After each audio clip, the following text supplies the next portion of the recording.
to sing my great Redeemer's praise, the glories of my God and King, the triumphs of His grace. You can always hear a Methodist preacher coming.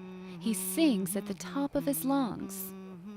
When we hear him, we know it'll soon be time for a camp meeting, gathering to hear him preach, awaiting the saving of souls. A Methodist preacher didn't typically pursue a highbrow education, but instead sought out a hardy horse, a hymnal, and saddlebags full of books to read and share. These itinerant preachers went from place to place on a circuit, preaching saving grace.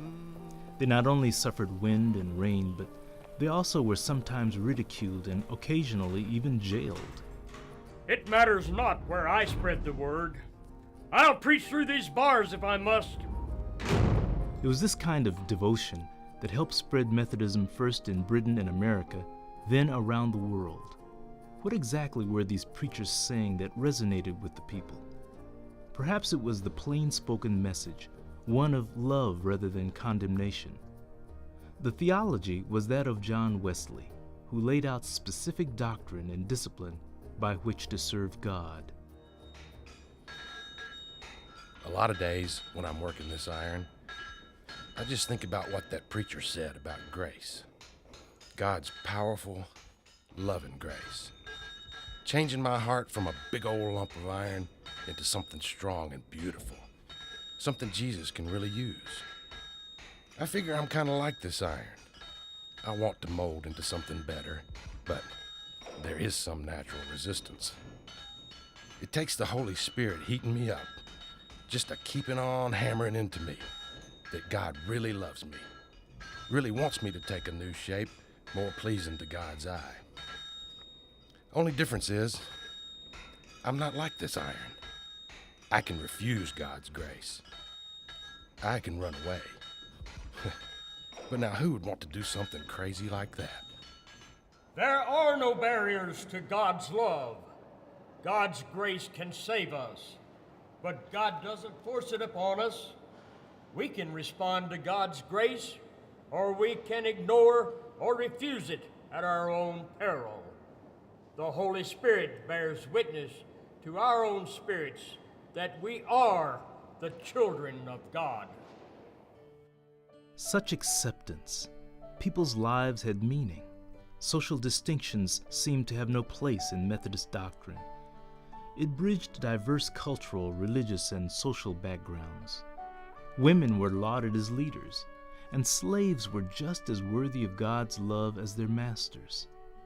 What was it that unleashed such a response among so many people? It was the simple way Wesley talked about God's grace in 3 movements: Prevenient Grace, Justifying Grace, and Sanctifying Grace. Prevenient grace simply means the grace that comes before, God working in our lives before we are aware of it. Justifying grace means that God reaches out to the repentant believer with accepting and pardoning love and assurance of forgiveness. And sanctifying grace means that God helps us grow in the knowledge and love of God, so that we have, as Wesley said, a heart habitually filled with the love of God and neighbor. Wesley also talked about the means of grace, ways that God's grace shapes our lives into what Wesley called holiness of heart and life. Faithful lives are shaped by acts of devotion, such as prayer and Bible study, acts of worship, attending church and taking communion, acts of compassion, love of self, family, friends, strangers, and even enemies, and acts of justice, speaking against injustice, upholding human dignity, taking responsibility to care for the world's riches, which have been entrusted to us. These became for Methodists Christianity in action, God's grace at work in the life of each person. Follow these directions. First, give yourself to Christ as you belong to Him.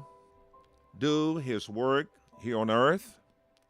Set aside time, Pray and contemplate the work He has for you. Second, be serious, reverent. Third, rely upon God's promise to give grace and strength. You cannot do this without God by your side.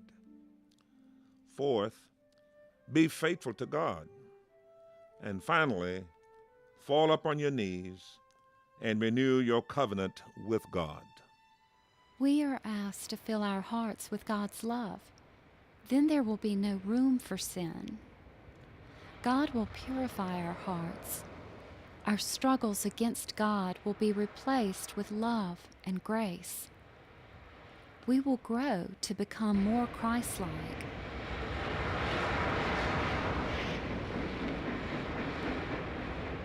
Even President Abraham Lincoln took note of the Methodist devotion to the disciplines and the power of their practical and methodical effects. It is no fault in others that the Methodist Church sends more soldiers to the field, more nurses to the hospital, and more prayers to heaven than any. God bless the Methodist Church. Bless all the churches, and blessed be to God, who, in this our great trial, giveth us the churches. Abraham Lincoln, May 18th, 1864. And so it remains today. The United Methodist Church encourages a personal devotion connected to social action through compassion and justice, a methodical means of working for the kingdom of Jesus Christ. The communion of saints, the forgiveness of sins, the resurrection of the body, and the life everlasting. Amen.